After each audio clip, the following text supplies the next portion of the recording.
Today's video will look at the task of uploading a job list. So essentially what you have here is the initial default project setup. So you'd have the 150687 Order Court and this project here, which I just called please add your own information. So if I want to go in and get rid of that, edit project, come in and change project status to inactive,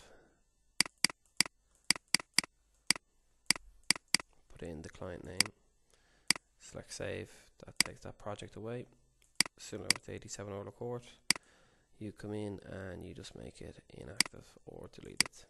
Click on save and that gets rid of the project there. So your project list is empty. So if you want to come into the settings page, so this is on an admin user, and go to import projects.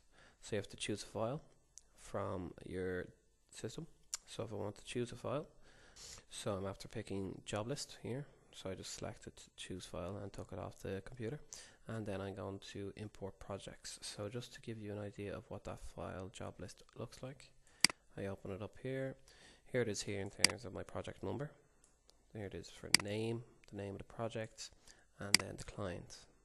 So any of that information that I want to pull into the system, I have to basically have a document such as this with the project number, the name, and the client. And then what I can do is, if there's any other information, so if I wanted to put in a different bit of information then as well, I could pop it in here into this column and add it in. So if I wanted to put in project address, just type it in and add that project address as part of all these projects there, and that would fill into the system as well. So I can show you now how that looks in a second. So project there, I'm going to click import projects, and there you have the Excel column that is reading. So project number, I want to associate that with the project number. The name, I want to put that with the project name, and then the client, I want to put it with the client. So with the client, I'm just going to come up here and put in client name. Select import projects.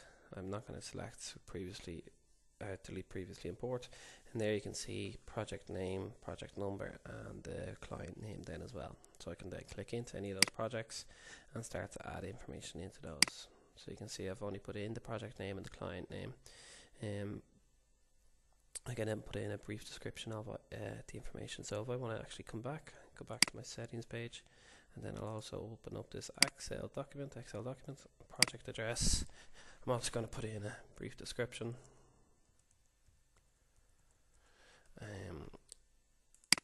I think that's it actually. I won't put anything else in, but say for example I'm not going to put in proper addresses, but even if I just put in some information just to show you what that would mean.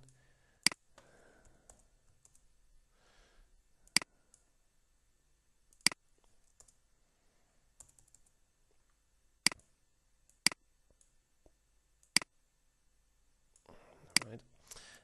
Okay.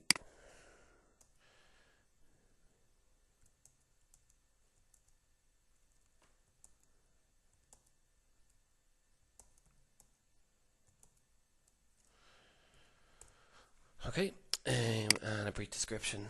Again, I don't want to put in all the information in now, so I'm going to put in test on every second or third one. So it's just to add some sort of information to the document. So I'm going to come back to my settings, go to import project, choose file. So again, I'm just going to pause this for a moment. What I got, you can see there I have the same file that's just been improved. Import projects. And there you can see I can put in the project number, the name, the client, project address. So I'm just going to put it into project address number 1 and brief description. So I'm also going to tick this box, which is remove previously imported projects, and select import projects.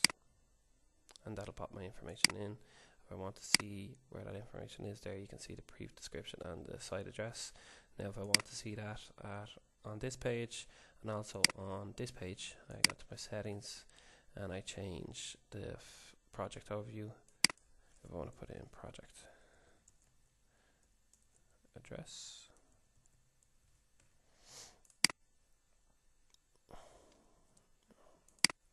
I also want to put in brief, or what I'll put in description.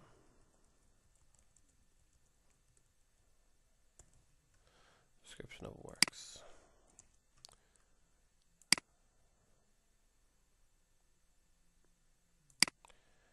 And I'll pop the same stuff over to the project list page.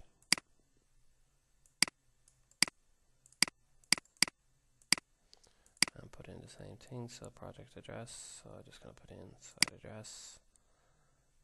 Actually, I might put in site address on this one rather than address line number 1, and description of works, brief description. Come up to my save details option and then come to projects. There you can have project address and description of works. So you can see that, and then if I click into that, so project address there, project address appearing here on the system as well. And that's how you do it.